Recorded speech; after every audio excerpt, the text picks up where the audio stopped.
Hi guys, my name's Craig Brown and I'm about to do my reflection visit to an Islamic mosque. Okay, so I attended a Friday service at a mosque. It was based in Sharon, Massachusetts. From the outside, it looked like a regular house. So when we got there, I thought I went to the wrong place. And then, because I was there early, and then when we actually got inside the house, we saw how they had renovated it and changed it. So the inside looked very different to what it appeared to be from the outside. There's some things I noticed, and so we viewed the whole service. We sat at the back, we watched, we observed. I was there with one of my classmates, Jake Plouffe was there. So we observed it, we observed the prayer and the whole service, and at the end of the service we got the opportunity to ask some questions. So some things that I noticed in the service which were a little bit different to what I'm used to going to Christian churches is where it was a very reflective service. What they told me was that anybody could, it didn't matter where anyone sat, anyone could sit anywhere. And because the service was pretty much self-sustaining, a number of people could have actually stood in the front as well to lead it. What I noticed as well was there was a certain physical action they did before when they came to start praying. So they do something with their hands where they do it like this, put their hands like this. Some people would put it right behind the ear, some would just do it kind of subtly here, and then they'd bring their arms like that, and then they'd look down, and then they'd kind of take like a kind of a reflective pose. When they are actually getting together and doing the actual prayer ritual, what they tend to do is stand very close together in a small number of lines. And when we asked the questions at the end, they said this is to signify solidarity and that everybody is the same, regardless of social standing, wage bracket, or culture, race. So that's how they do that. And what I did find, and what I found which was really great there, was that there was a great mixture of races there, which was nice to see.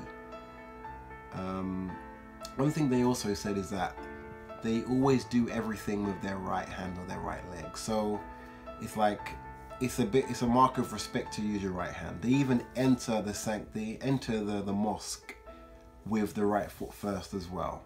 So that's kind of similar to, I think, when you think about some of the things when you're reading the Bible about when they were like anointing people, and when they kind of consecrated Aaron, they touched the right thumb, the right toe, the right ear. That's where they put the blood. So the right side of the body is significant in both Islam and in Christianity as well.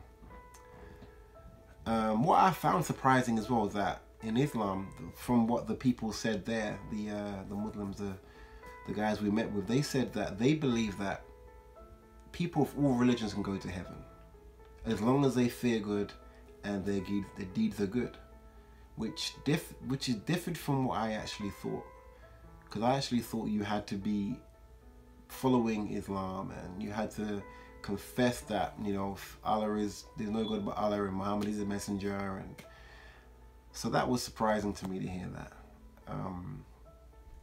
They also let us in on some misconceptions, like the word jihad, which is misconstrued because it actually means not to fight but to struggle against sin. But it's very much connected with terrorism today, because they use the word jihadist, and straight away when you hear that you think terrorist. Another word or phrase is Allahu Akbar.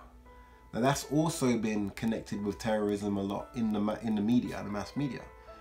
But this actually means God is the greatest. It doesn't, you know, so that is also another misconception as well.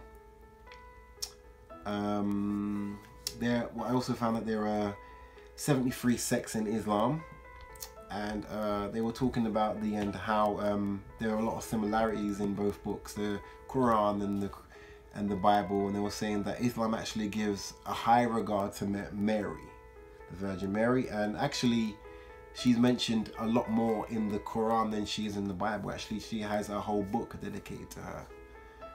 which was also interesting to hear.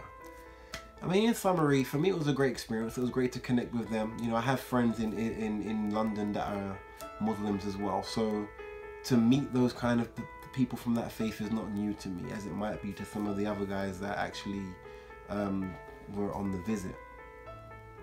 But it was good to catch up with them, and they were really friendly, they were really open. They even joked with sarcasm at some terrorism jokes, because that's how ridiculous it sounds to them.